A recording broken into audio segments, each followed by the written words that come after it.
Welcome, everyone. I want to begin this morning in a way that we imagine beginning many of our gatherings in the future, which is to acknowledge the land upon which our building is built and the place from which our mission extends.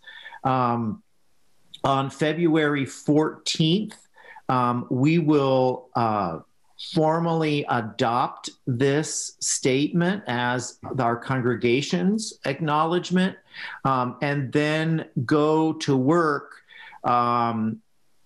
figuring out ways that we live into that so that it's not a statement on paper, but a mission guide for us to be at the work of healing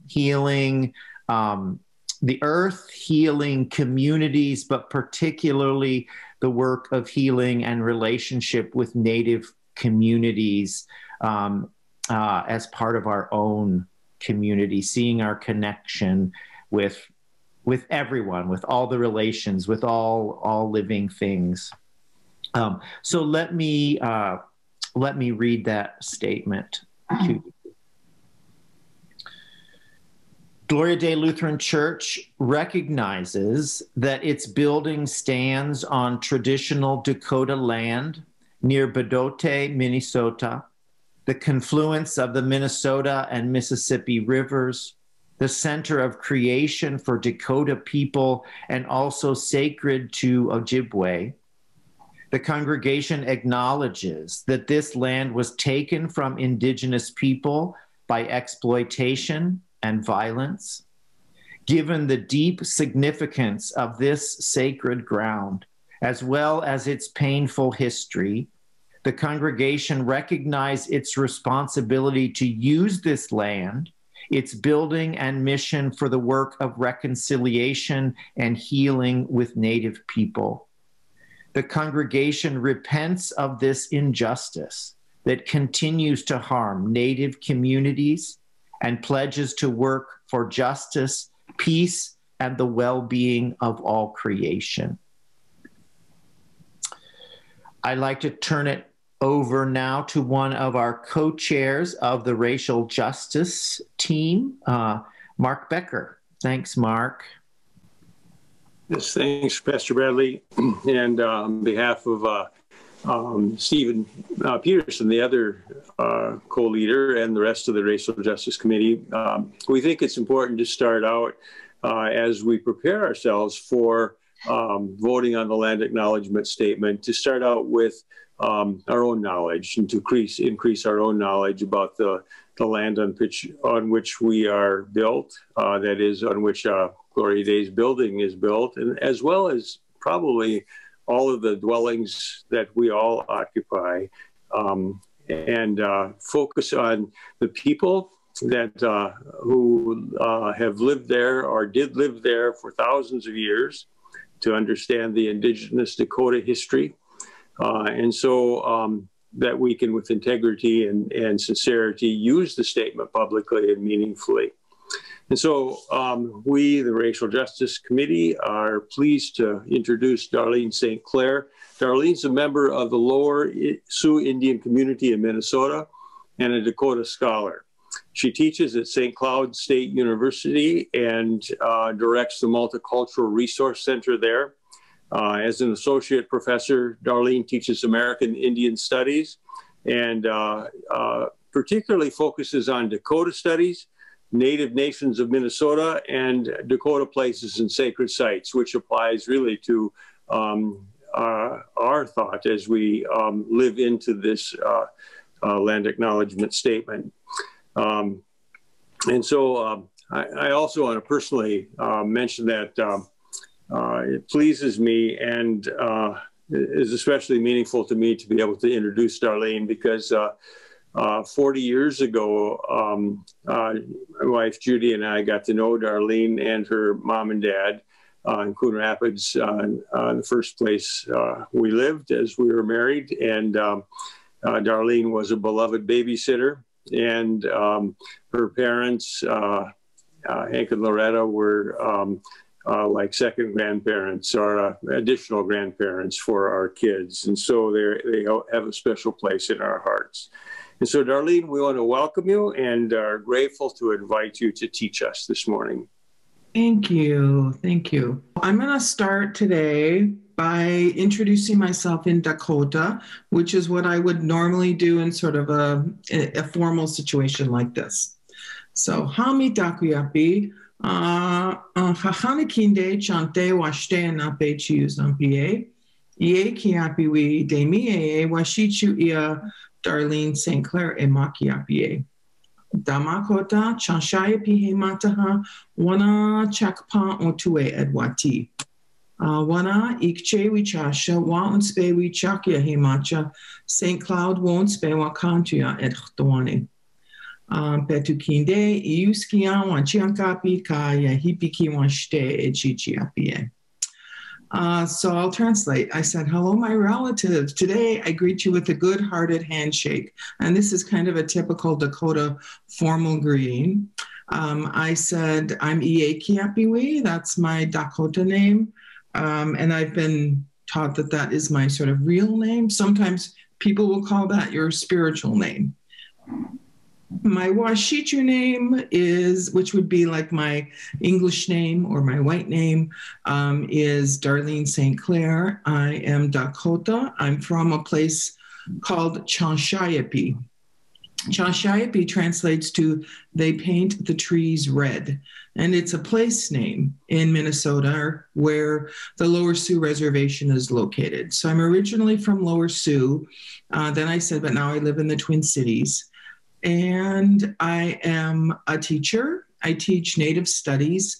That's my teaching focus. I also direct the Multicultural Resource Center on campus, which is an academic center focusing on race and people of color in the United States.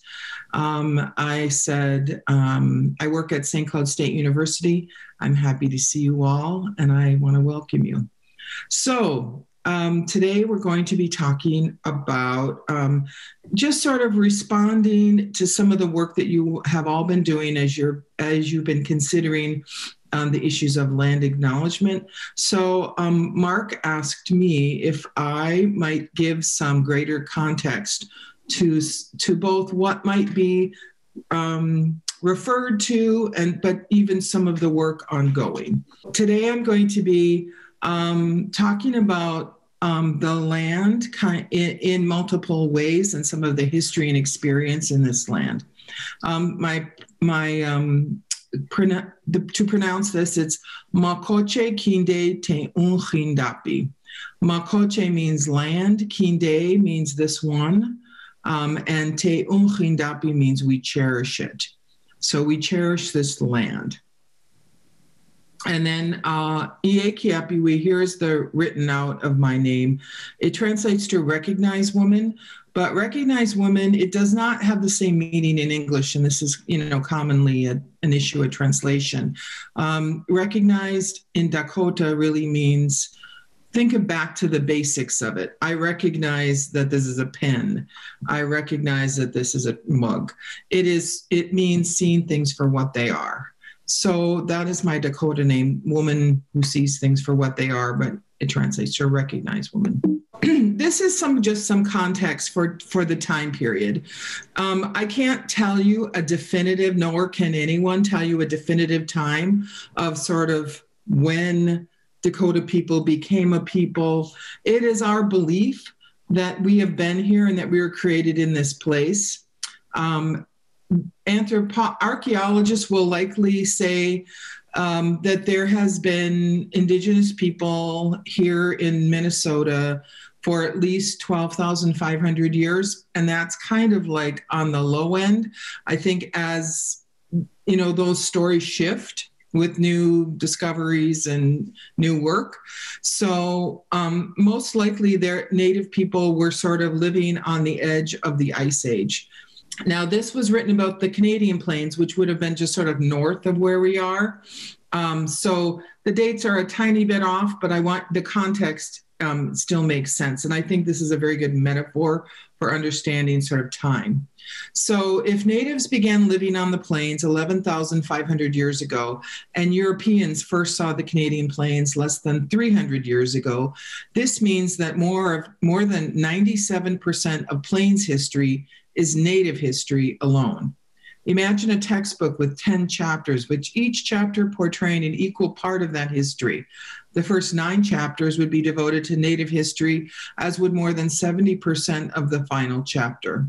And I want to just put this in some context. Most of Dakota history in this place is prior to any non-native person being here. We often end up focusing on that really sort of history starts when white people get here. But thinking of this context, most of our history as a people is prior to any European or Euro-American contact. And so just understand that actually in many respects, I'll be talking about some of this time period, but much of the conversation of Dakota experience is really about that colonial experience. This came from a Dakota leader said in 1754, "No one could be unaware that from the mouth of the Wisconsin to Leech Lake, these territories belong to us. On all the points and in all the little rivers, we have had villages. One can still see the marks of our bones, which are still there, which are remains from the Cristino, which is another word for Cree, and Soto, which is another word for Ojibwe, having killed us, but they never drove us away. These are territories that we hold from no one except the master of life who gave them to us." And so I think this is really important sort of to understand sort of a Dakota philosophy about connection to the land. And although we have been at war against all of the nations, we've never abandoned them. So this is 1754. Now in 2011, another Dakota leader. Dakota relationship to the land is that she's our mother. Every hill, every river, every valley has its historical past in terms of what happened there. Our descendants have been here thousands and thousands of years. So every valley, every road, and every location has a spiritual connection with it yet. And so the way I look at it, it is that this country is still ours spiritually because it is God-given. To me, this is sort of a really compelling argument about a connection to place. And this certainly puts both people who migrated here and people who immigrated here or people who were brought here in a different kind of positionality and a different relationship to the place. So here's an image of potentially what may have been sort of the lands that Dakota people lived on and traveled on. And you can see over time, this is a very wide swath of land. Right somewhere in the middle of there, you can get a sense of like where Minnesota is or where Mendota Heights is. But I mean, it's a very wide swath.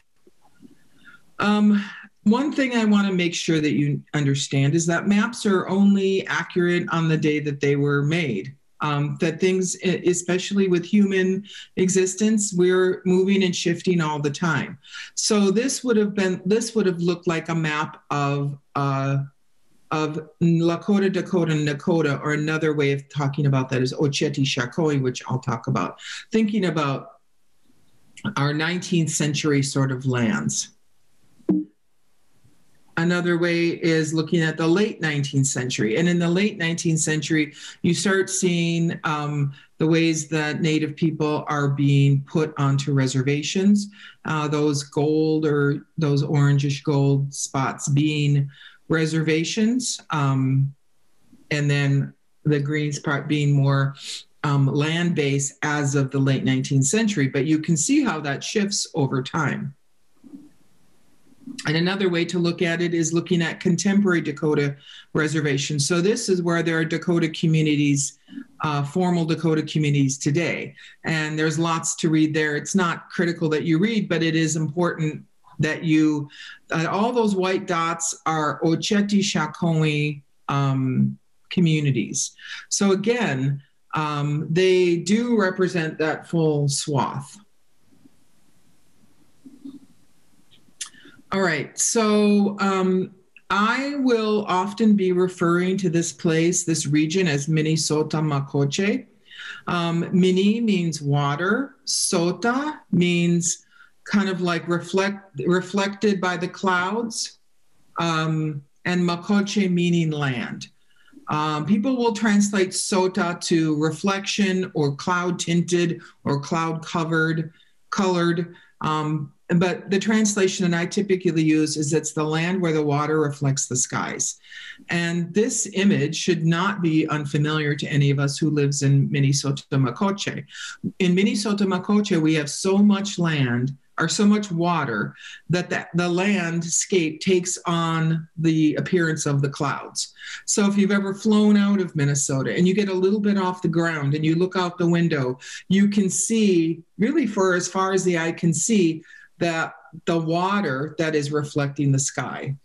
And this is sort of pretty deep knowledge of the landscape because Dakota people did not have airplanes. So they had such a deep understanding of what the land would look like. They actually could imagine what it would look like from above. So Minnesota Makoce, the land where the water reflects the skies. Now, when I say that, I don't mean the colonial borders of Minnesota. Minnesota Makoce is essentially a concept that existed before any white people came here.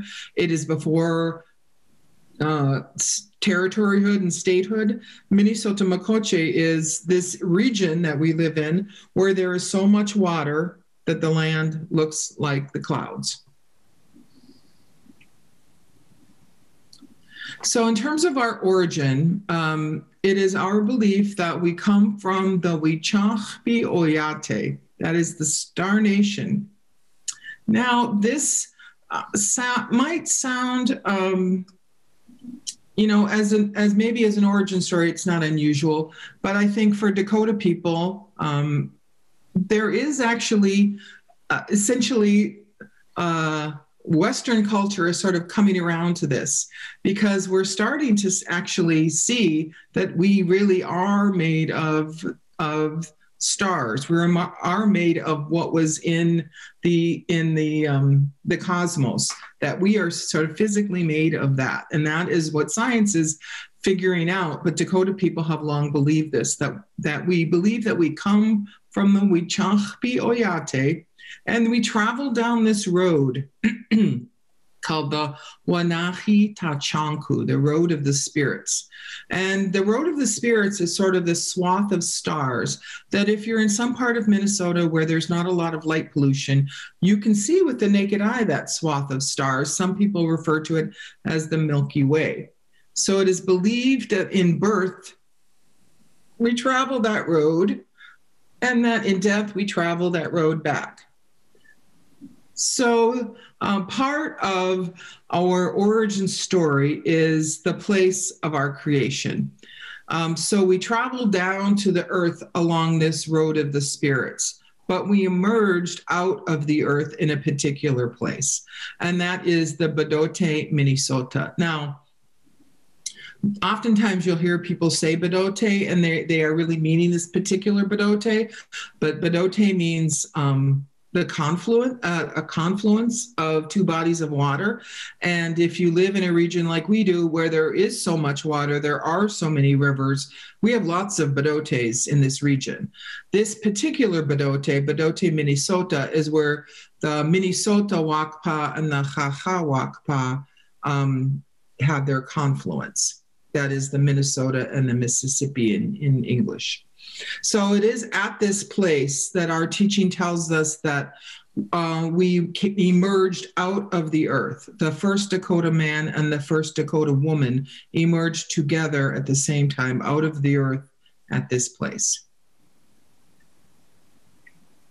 And here's an image of that. This is painted by Eastman, who actually did a lot of paintings of Dakota life early in the mid 1800s. And here's a contemporary picture that I took last year.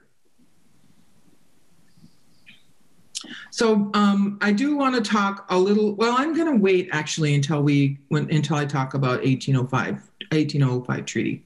One thing I want you to also be thinking about is that Dakota people are not, I think we have to we sort of in Western thought have sort of a dualism of sort of permanent dwellings and kind of wandering around. But that is sort of that dualism is sort of a Western way of thinking, because Dakota people did have ongoing dwellings, but also moved around. We did both. And the reason is because of their rich resources in this region. So this is just a picture that talks about the biomes and how diverse. And I think we might not be aware of this, but Minnesota in this region is some of the most diverse in terms of diversity, ecological and biological diversity than many other states where the whole state is sort of one biome. So I want us to be mindful of that biological and ecological diversity when I read this next quote. So this is talking about sort of a connection to the land and a knowledge of the land.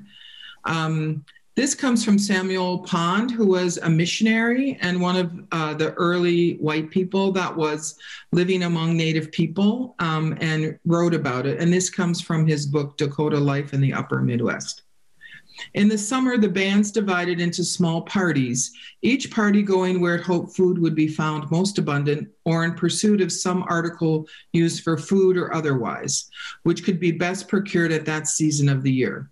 Some went after birch bark to make sap troughs, and that's for maple syrup, and sugar boxes for the next season. Others went up the Mississippi to pick blueberries. Some went to the woods to gather the stalks of the wild spikenard and other edible plants. Occasionally, some of the men went to the red pipestone quarry and brought home pieces of the stone for pipes. Indeed, they made excursions in all directions and for various purposes. So that the way Dakota people lived on the land was one of knowing where resources were going to be available at what time of the year. So there was tremendous movement in sort of utilizing those resources, and also in ways to protect their resources. If you take from one spot too many times, you're going to harm that resource. So sometimes you actually had to move and let the land rest there and go get a resource someplace else. So this is a very deep knowledge of a wide swath of Minnesota. So while we will be talking about village sites, it's important for us to know that Dakota people lived half of the year usually in villages near water and half of the year in the woods or someplace else. And that we often went back to some of those same places, but sometimes we shifted in order to let the land in that place rest. So while it is not the same as wandering, I think of it as being sort of aimless. And so think of it as being strategic. It's very strategic and planned out. And so also thinking about this way of living, I might even say this economy, needs to move, needs to travel, and needs to have diverse lands. All right, so I referred today before about when we were looking at the maps of where locations, where communities are of the Oceti Shakowin.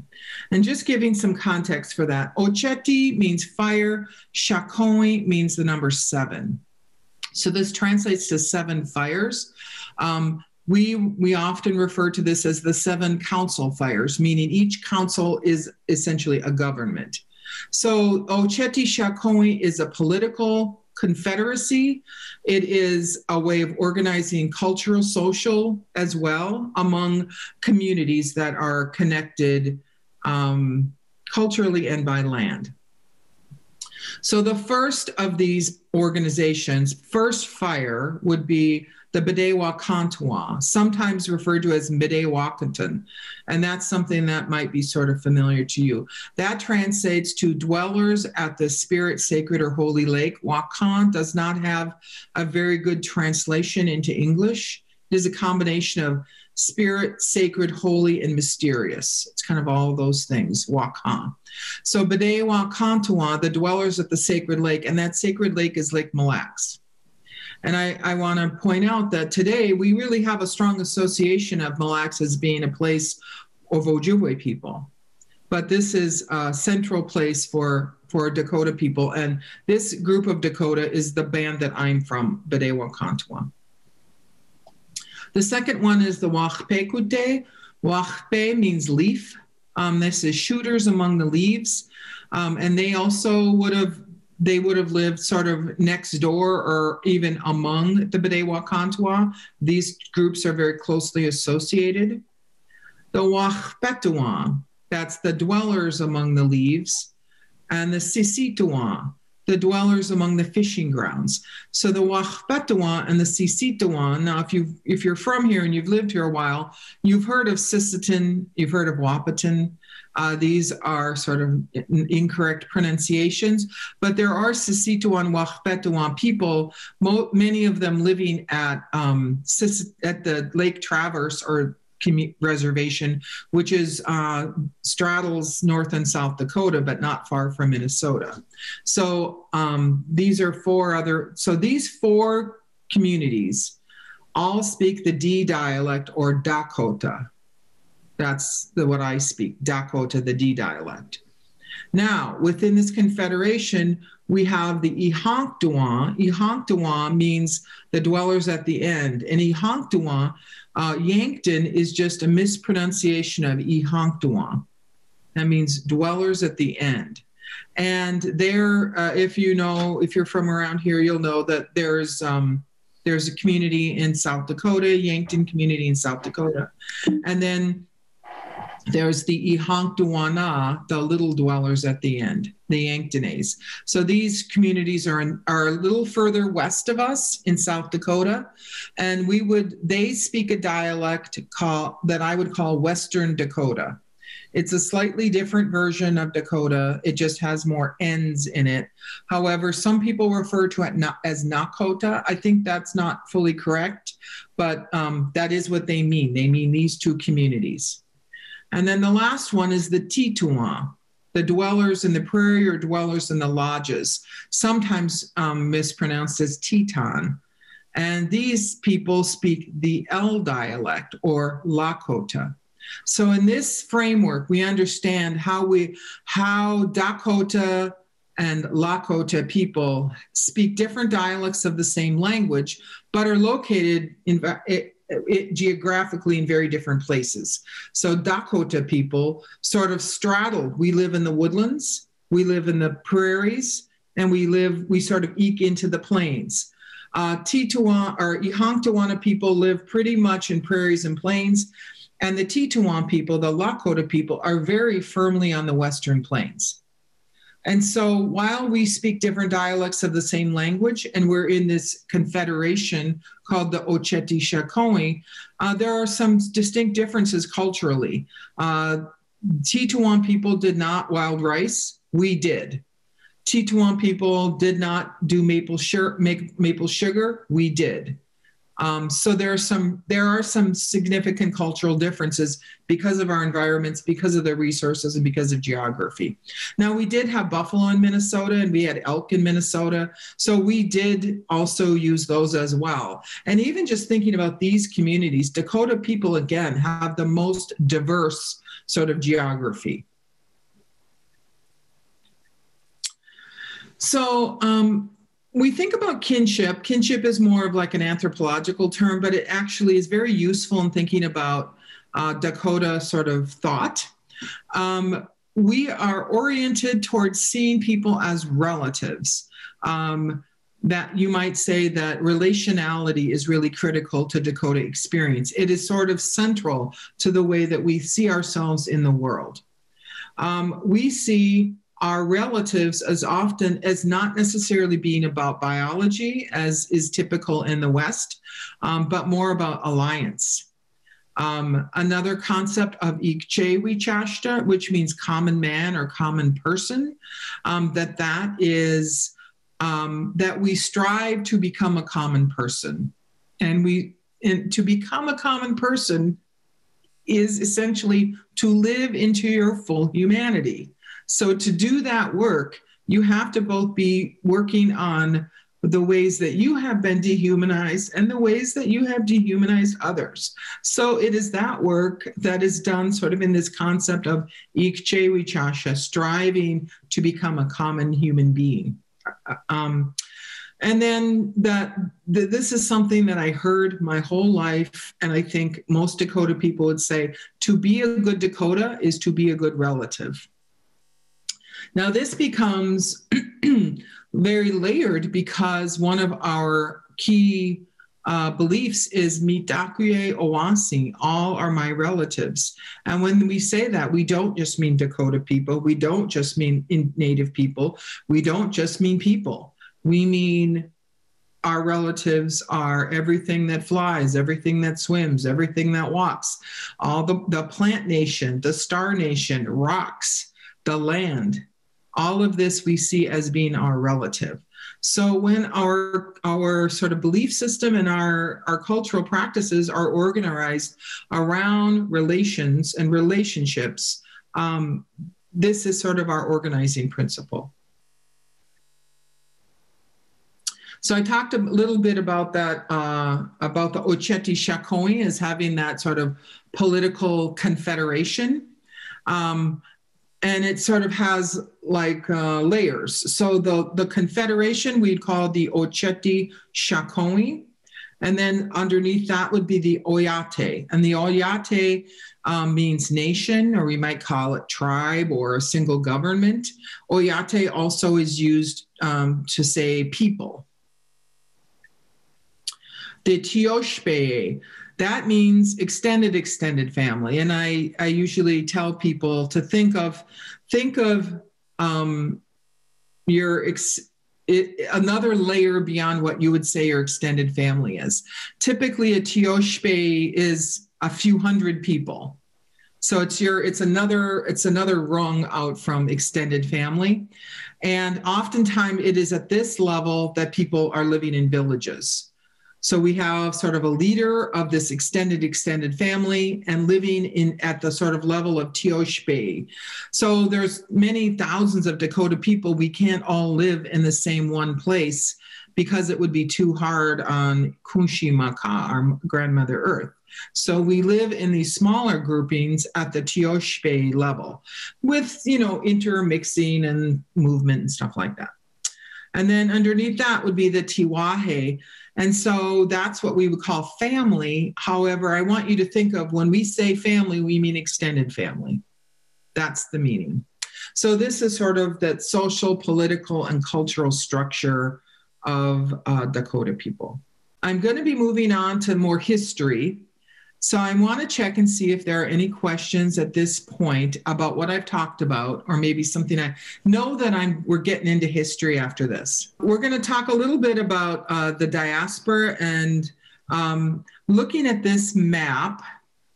This shows, you can see on this map some Dakota villages, and you can see, there's really villages everywhere. One of the questions that came to me is, are there villages near us? Keep in mind that some of these villages, they might be here at this time in the 1820s and 1830s, and they might be someplace else in the 1840s and 1850s. That there are some shifts, but there are established Dakota villages all along the Minnesota and Mississippi River, and going up north. Like I remember Badewa-Kantawa, Lake Mille Lacs. So you can see there's quite a few villages in the region where your church is located. I'm assuming you guys are over here someplace? Or is it more, you're here, right? We're where it says Canadian settlers. You're here? Yes. Yes. Okay. Well, not the arrow, but where the words are. Where the words are, yeah. Okay, yeah. All right. So So this is sort of looking at that Fort Snelling area, and this would be included in that 1805 treaty area. So we know that Dakota people were forcibly dispersed. They're still in exile. There was an exile order written at the federal level in 1863 that removed Dakota people from Minnesota. After the U.S. Dakota War of 1862, all Dakota people were forcibly removed from Minnesota, and that exile order is still in place. So, it's not being enforced, but technically it would be illegal for me to be living in Minnesota. There are Dakota communities. So this is just Dakota communities, not the Oceti Shakoi, in Minnesota, North Dakota, South Dakota, Nebraska, Montana, and Canada. So keep in mind that Dakota communities should have been in Wisconsin, Minnesota, and North and South Dakota. We know that a lot of these communities are the result of the exile of Dakota people outside of the state. There are 5 Dakota communities in Minnesota, the Bedewa-Kantuwa, sometimes called Sioux, Eastern Sioux, Santee, Isanti. These are all kind of referring to the same communities. So there's Lower Sioux, where I'm from, Upper Sioux, Shakopee, Midwauketon, Prairie Island, and then Mendota. And Mendota would be, of course, your closest neighbors. They are seeking federal recognition. They are not currently recognized, meaning they do not have the status of a formal tribe based on the United States. But they are seeking that recognition, and they have been for a long time. So there's 4 federally recognized tribes and then 1 that is not. So I just want to give you an idea. You can see where Lower Sioux is on the map right here, Lower Sioux. Also, that place is called Cansayapi. And then Shakopee is here on the map. Bede Mayato is the name of that place. Prairie Island, again on the river. Tinta, Wita. And then up the Minnesota River, Upper Sioux, or Pejuta Zizi Kapi. They dig for yellow medicine. And then Mendota is very close to you. So the Hahatunwan, that's what we call the Ojibwe people, the people of the waterfalls. They come into Minnesota Makoce through migration. So there is a prophecy that was handed to the Ojibwe or Anishinaabe people that said that they should move from where they were living, move west until they got to the place where the food grows on the water. Their origins are near the mouth of the St. Lawrence River. No one knows exactly when that migration started or exactly how long it took, but Ojibwe people were settling in Minnesota in the 1680s. So Ojibwe people were not created in this place, but migrated here. So in that way, we are distinctly different than them. Of course, much has been made by the conflicts between Dakota and Anishinaabe, that they're arch enemies and always fighting. And actually, the most of the time we've lived with Ojibwe people as our neighbors has been a place of peace and intermarriage. But of course, not uncommon that you get in conflicts with neighbors, especially when the colonial pressures are really supporting that. So this narrative of conflict that Dakota and Ojibwe people are arch enemies, I would really point to this conflict narrative as being something that's upholding colonialism and that colonial narrative. So if we look here, this is sort of the mouth of the St. Lawrence River here. And then we see Minnesota over here. So this is the route of their migration. And they had, according to their prophecy, there's going to be several places that they were going to stop. And if they notice these things, they should look for certain things along the way. And their prophecy really aligned with their route and their travels. Now, if we look at, here's the mouth of the St. Lawrence River over here.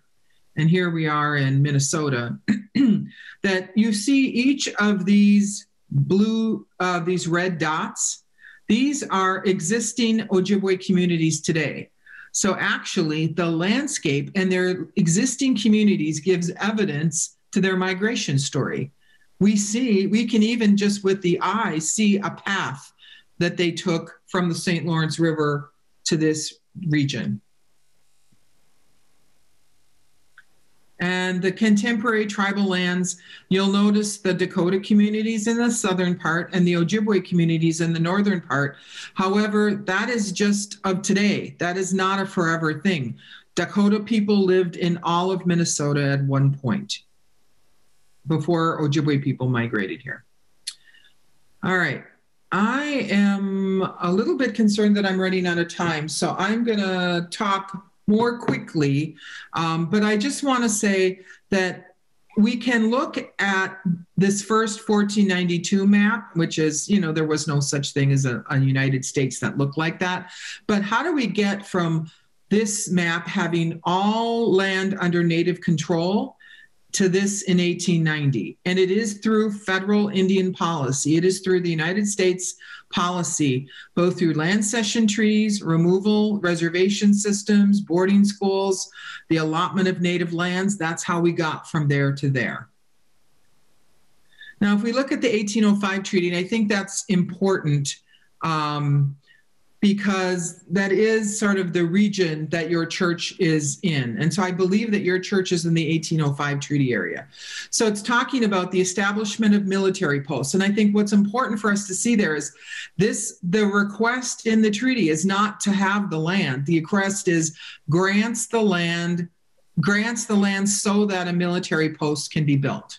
And that would be eventually Fort Snelling. It's 9 miles square at the mouth of the St. Croix, so that's another parcel of land.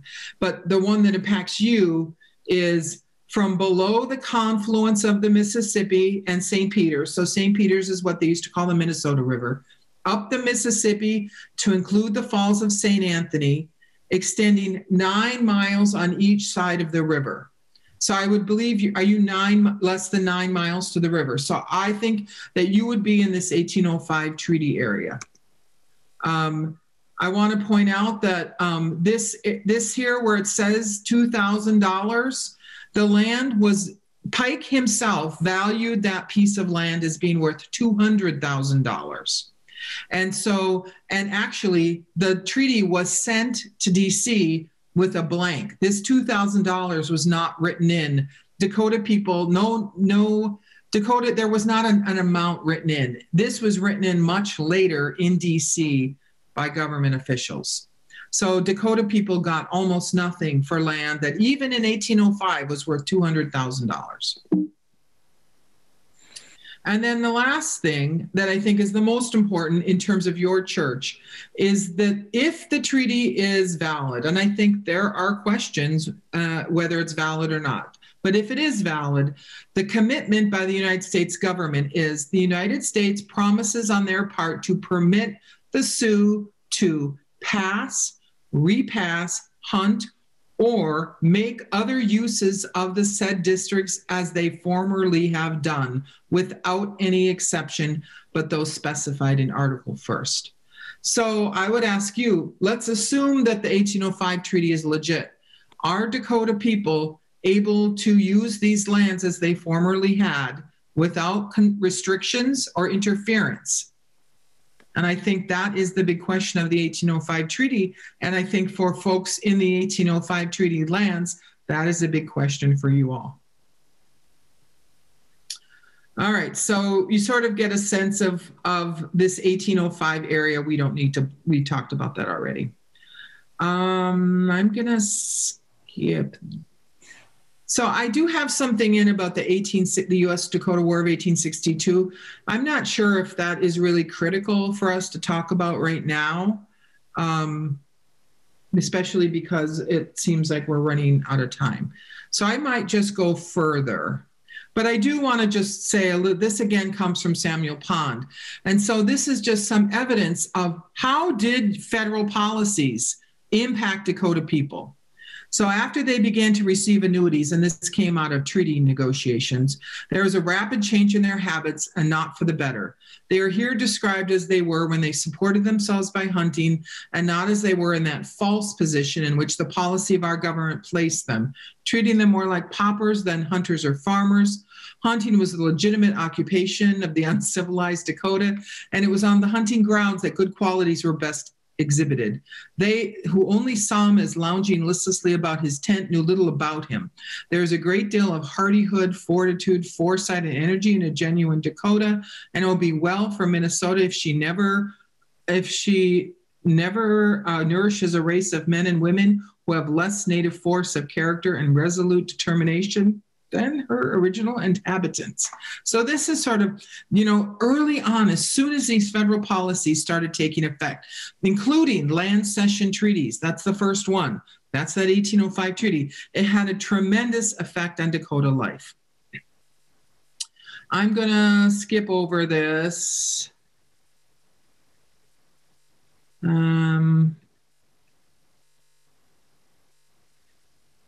Here's all the land cession treaties affecting Dakota people. The first one being the 1805 treaty. Those of you who live north of like the 1805 treaty, it would have been, your lands would have been lost. The lands would have been lost in the 1837 treaty. And then south of this 1805 treaty area, it would have been the 1851 Mendota treaty that affected that. All right, we're going to skip this. We're not going to talk about war. I want to talk about the impacts. This is probably an image some of you are familiar with. This is a concentration camp below Fort Snelling. Actually, there were two of them. There was one on Pike Island and one, if you've ever been to Fort Snelling State Park, where the parking lot is, there was a concentration camp there. And this was to imprison non-combatants. So these are women, children, and elders. These are not people who participated in the war. These are non-combatants who are being imprisoned over the winter from the fall of 1862 into 1863. In March of 1863, the exile order is written at the federal level that makes Dakota people, it expels all Dakota people from the state of Minnesota. And then Dakota people are put on ships and shipped out. And this is the route of their removal. It was on steamships, so you can see the route of their removal. And this is why we have the diaspora that we have today. Most Dakota people that are from Minnesota, that are from this land, most of them still live in exile today. There's only small numbers of us. And this is also why in Minnesota Makoce, where this is our true homeland, where we were created, we are far outnumbered by Ojibwe people. It is because of this history. It is because the exiled Dakota people that even in our own homelands, we are minorities. I want to talk about the impacts because I think that is something that I think might be considered in ongoing work that you're doing. So the impacts, so when you think of losing all your homelands in Minnesota, what comes with that loss? Food sources eliminated. Farming takes over land, ecological changes, additional coerced treaties, a lack of access to your traditional resources, both for health and culture and food. Relationships with our relatives threatened. And I want to remind you that when I say our relatives, I mean the plants, the animals, the rocks, the places, the water, all of those things are our relatives. The squatting and stealing that was happening to the Dakota people, even when these treaties were had not been enforced, non-Native people continue to sort of take advantage of that, and the U.S. government and Minnesota did not do anything to really prevent it. Arrogance and disdain that the dominant culture had for Dakota people, Dakota ways of life, Dakota belief systems, and dehumanization. And I want to call back that concept of ikchewichashta, to become a common person, to live in our full humanity. We have to understand and deal with the ways that we have been dehumanized, the ways we have dehumanized others. And then a multi-pronged attack on Dakota institutions. So Dakota people have the same kinds of institutions we are familiar with today. We had an education system, we had a justice system, we had a food system, we had all of these kinds of systems, social care system. All of those systems we had, and through colonization and through that there's this multi-pronged attack on our institutions. And of course, our institutions are the things that are preserving us. So I want to just talk about sort of the impacts of that exile. In 1850, there were 6,000 white people living in Minnesota in 1850.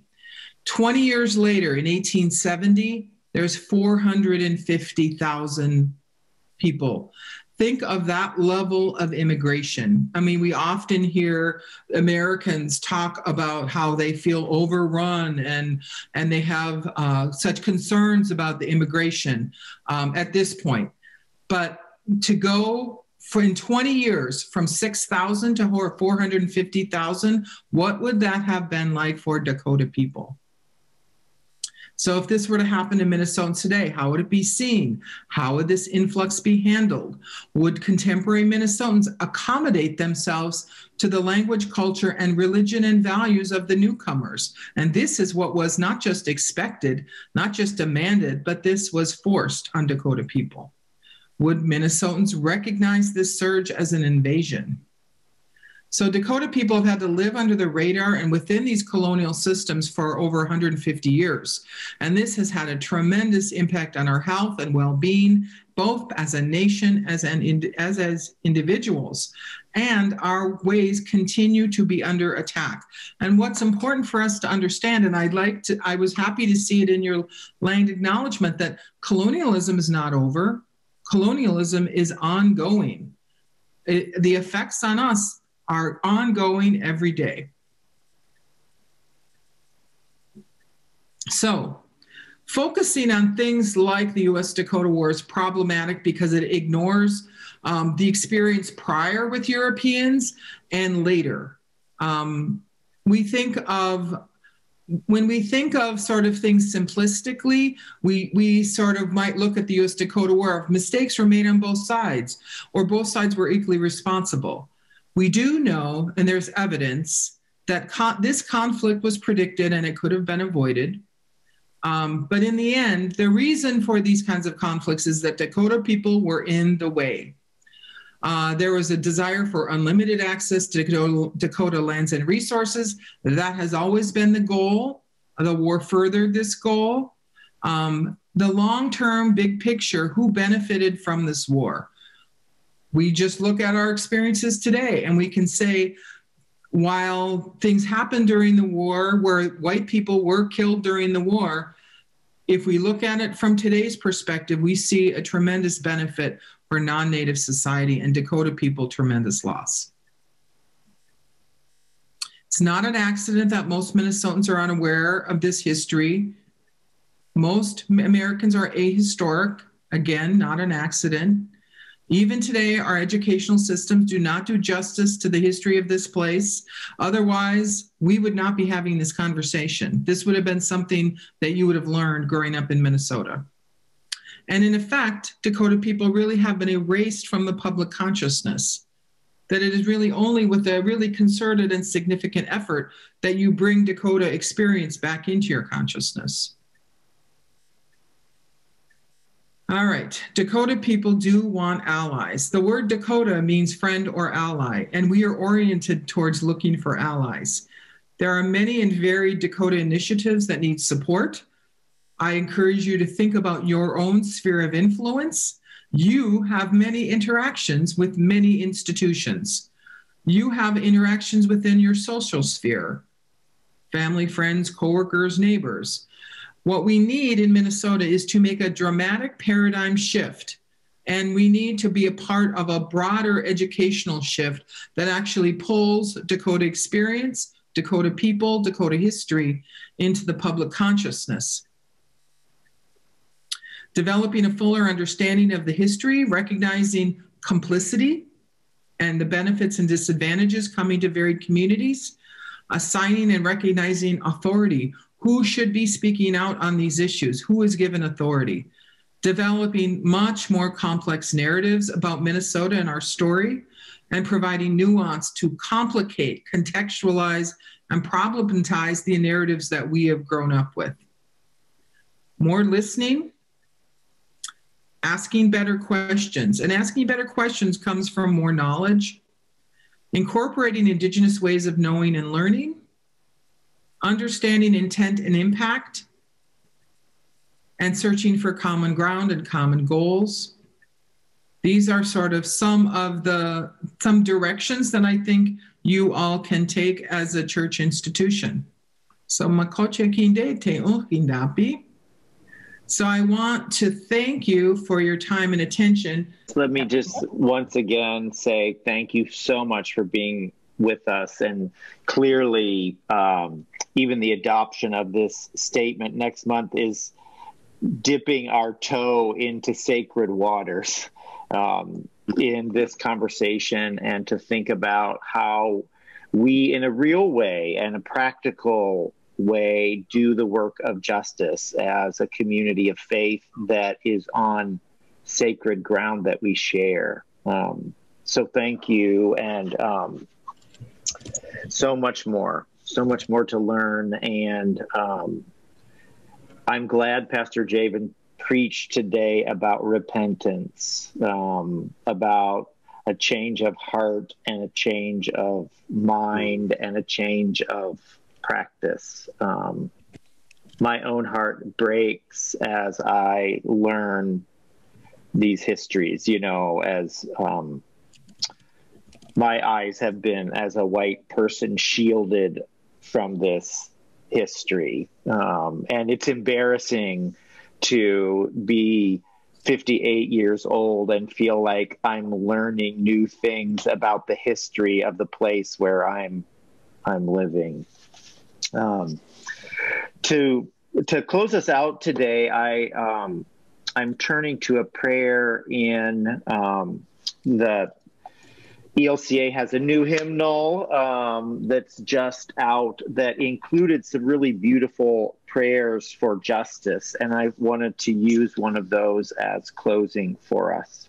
Let us pray.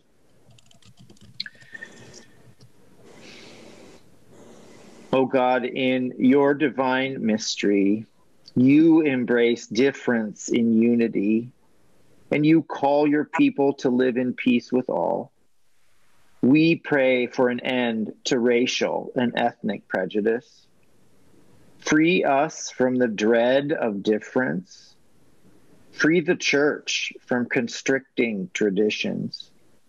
Free our society from centuries of violence against the other. Break down the walls that separate your people by color, culture, or religion. Call us to repentance for our sins of racism and prejudice, known and unknown. Transform discrimination into a passion for justice. Guide us to nurture a society that embodies reconciliation and cooperation among all. For the sake of the one who embodies your love, Jesus Christ, our Savior and Lord. Amen.